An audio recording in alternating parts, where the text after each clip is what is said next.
Today we're discussing 9 items that I personally would not purchase.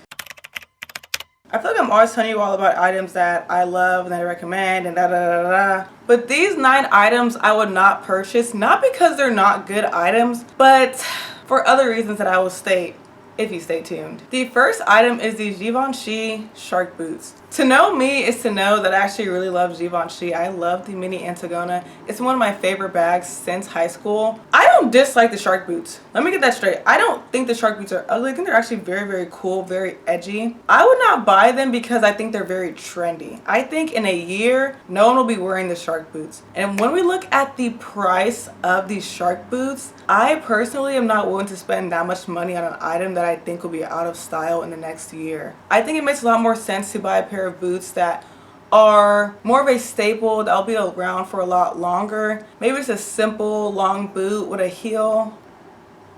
I think it just makes more sense for the amount of money that the boots cost. I know they also now make like mini shark boots. Those I actually am not a big fan of. They look very funny. I also think that a lot of people that wear shark boots don't really wear them to the way they should be worn. I think if you're gonna wear a pair of shark boots, you need to go all out and be like so edgy with it, which most people are not. But personally, the shark boot is not it for me. It's a no for me. Again, not because I don't like them. I think they're actually really, really cool. And I think that they really fit the style that I was into in like high school and college, which is a bit more edgy.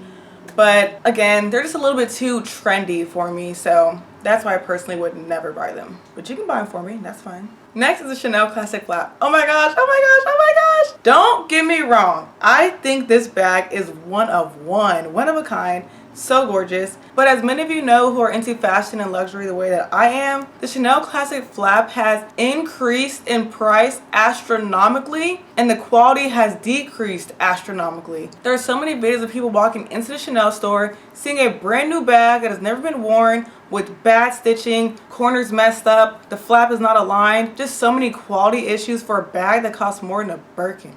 That's crazy. Additionally, the hardware is no longer made out of real gold, so it's just like the bag has decreased so much in quality, yet the price is not reflecting that. The price is then the exact opposite. I would still own a Chanel Classic Flap. My thing is I would only buy a Chanel Classic Flap vintage, specifically before 2005. I think the bags, I'd have to double check, but I believe the Classic Flaps before 2005 are all made with real gold and the quality of craftsmanship is just a lot better. So if I were to purchase this bag, I would only buy it resale. In terms of going to the store and getting a brand new Classic Flap, I just think it's a very poor money choice. I think you can do a lot of better things with your money than buy a brand new Classic Flap that is not great quality. The next item is from Hermes, and it is the Hermes bangle. I think that most people that own this bangle don't really want it. It's cute, yeah, but it's $750, I believe. I could be wrong. And it's not real gold. I just don't believe in costume jewelry for those prices. Whenever any luxury brand sells costume jewelry and people buy it, I just kind of look at them like there's no way. Because you can get fine jewelry for the same price, sometimes a teensy bit more, but why spend that much money on an item that isn't even real gold? I guess with Hermes, what I can say is that people are playing the Hermes game. They're trying to get a Birkin or a Kelly or a quota bag, so they're spending money at Hermes. So I get it because you have to spend money at Hermes to be offered a bag. But I've just seen so many videos of these bangles being scratched up. They scratch up quickly. They're not real gold. They're just not, they're enough for me. Next is the Hermes Oran sandals. I'm kind of in between about these. I'm very in between. I think these sandals are gorgeous. There's so many high street dupes for them at this point. I have a pair of dupes. Sorry. They're from they're from Amazon. They're not fakes because they're not trying to be Hermes. They're just dupes. Steve Madden has a pair. Amazon has pairs. Target. Everybody has dupes for these. That is not why I would not buy the real ones. I have heard those sandals are slippery and you will slip in. You will help. I can't get up. I can't get up. Looking like a roach on its back. Like just, I hear that too often about these sandals, that they're dangerous. And again, these are not cheap sandals, so to be playing slip and slide while wearing them just does not sound that fun to me. I think they're gorgeous, but I'm not trying to break my back for Hermes. Next is this rectangular Lady Dior bag. I think it's just, I don't know what the exact name is. It'll be on the screen, but this bag is so ugly to me. This is the one item that I think is genuinely not cute. Dior is one of the greatest brands. I think they have a lot of great craftsmanship, very, very unique designs, great embroidery. This bag is so funny looking. The regular Lady Dior, especially like the smaller ones, I get. This, maybe, I don't know, I haven't seen it in real life, but whenever I see pictures of it, I just have no desire to even come near the bag. It looks very weird. The shape is very weird. It's a very ugly bag in my opinion. Sorry, I do not like this. The Van Cleef bracelet, or honestly anything from Van Cleef that has that clove on it. I should know what the clove is called, I'm sorry. Van Cleef is again another brand that I think is very unique. I think they have beautiful designs. Oh, the Alhambra, that's what it's called. Beautiful designs, great craftsmanship. Here's my issue. There are too many fakes. Everyone's on AliExpress, DHgate, Alibaba buying fakes of this bracelet. People go to the jeweler, show the jeweler the bracelet, and then get it recreated. My issue with this jewelry is there's no way I'm gonna spend that much money on that piece of jewelry and someone next to me has a fake on and I don't know whose is real and whose is fake. Now, of course, if you're buying luxury, you shouldn't be buying it to impress people. You should be buying it because you actually genuinely enjoy it. But part of what makes luxury so attractive is the fact that it's very exclusive. So if everyone's wearing the same thing, either because it's real or because it's fake, it's just no longer as cool. And it's very unfortunate that this happened, because I know that is definitely going to cause them to lose some potential clients, is the fact that people don't want to wear the same thing that people are wearing fakes of. But it's not that big of a deal because these bracelets are so expensive and they have plenty of other customers, so they're fine. But yeah, I don't love the fakes. Also, I know that these are very, very delicate bracelets and that these stones can change color, they can shrink, they can crack. They're very, very fragile because they're so delicate. I think the black one, I believe it's called like Onyx, is the best one because it's the most durable. And of course you can get the all gold bracelet, which, you know, you can wear that in the shower or anything because it's all gold. But I love these. Like, if someone wants to buy one for me, I will gladly accept. I think they're gorgeous.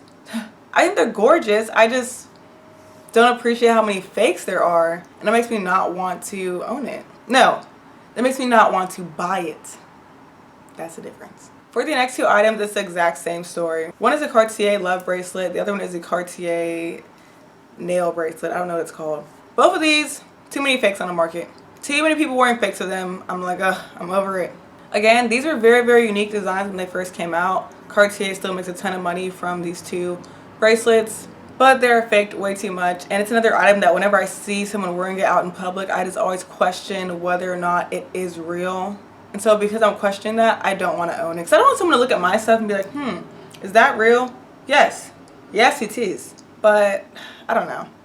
That's enough for me to not want to own either one of these items. And the last item is also by Cartier, and it is any watch by Cartier. I am not super into watches, so I don't know a ton about watches, but we all know there's levels to the watch game, right? I own one watch. It's by Tory Burch. It is a watch that was less than $500, and I will wear that watch until I gotta rolly, and I'll wear that rolly till I gotta protect. I say this to say that I think really expensive watches that aren't like Rolex, Patek, I want to put Bulgari in that category too, but again, I don't know a lot about watches, so I'm not gonna put Bulgari there. Bulgari would be like off to the side for now because I don't know enough about them to talk about them. But I think spending a ton of money on a watch that's not like a Rolex or a Patek or watches of that nature that will appreciate very heavily is dumb. If you buy a Cartier watch, yes, it's gorgeous, but it's not gonna appreciate. When you buy a Rolex or a Patek, the way that they appreciate it's through the roof. You cannot even go into the Rolex store and buy a Rolex because there's so much back order. So when you buy a Rolex secondhand, similar to when you buy a Birkin or a Kelly, you're paying a very high premium to get that watch. So it makes sense to me to buy a Rolex or a Patek if you can afford it, of course, because you have an asset. You have an asset on your wrist, or you can just have a collection.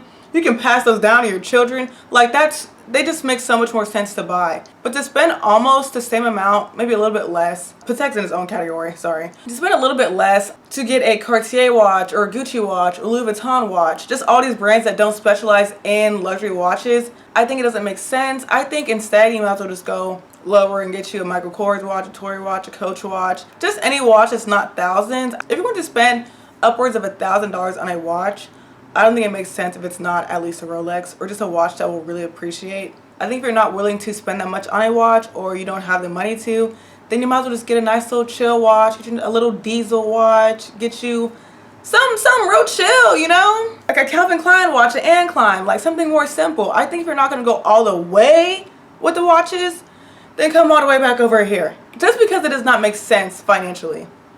That's just my opinion. I think if you buy a Cartier watch, you just wasted your money. You wasted your money because it's not gonna appreciate. If you go to sell that watch, you're gonna lose a lot of money.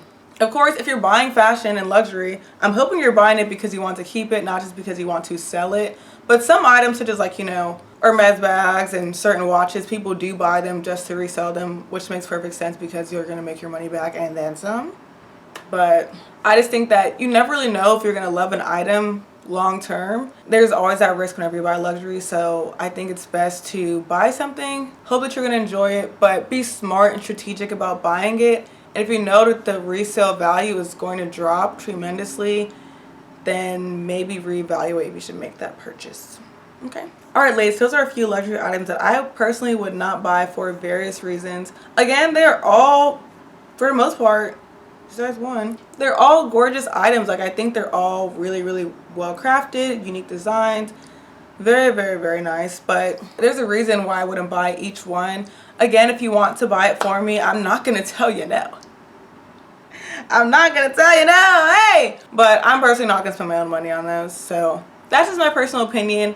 Let me know in the comments down below if you agree with my opinion or if you have any other items that you personally would not spend your hard-earned money on. As always, do not forget to like, comment, and subscribe. Thank you all so much for watching, and I'll see you in my next one. Bye!